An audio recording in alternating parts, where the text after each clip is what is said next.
Okay, ito na ang instruction natin paano pag-assemble at pag-connect at paggamit sa unit natin.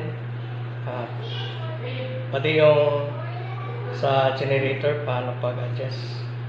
Okay, first, i-connect muna natin ang mga wire. Ito ang power bank. So, connect natin ang power bank sa USB niya, no?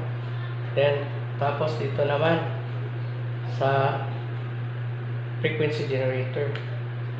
Okay, na-connect na ang power bank at frequency generator. So pagkatapos yung white na wire, i-connect na natin sa frequency generator. Patungo ito sa locator natin. Okay. Okay, na-connect na. Tapos na-connect na ang lahat, no? Then i-on natin. I-on. So ngayon, ang 455 Hz para sa gold. Yung gold na 0 to 25 feet. Yan na sa 455. Ang 158 Hz ang nakalagay sa table natin.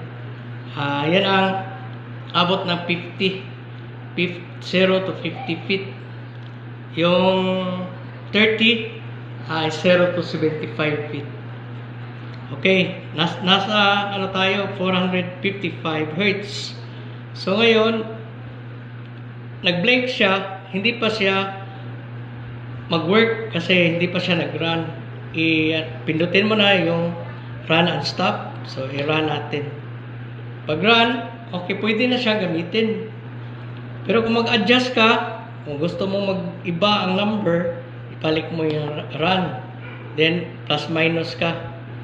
O kung sa kung ibang number naman, gamitin mo ang cursor. Ito, mag-change siya. O, papunta sa kung anong number nga i-change mo. Pero ito, 455 naman siya, pwede na nating magamit.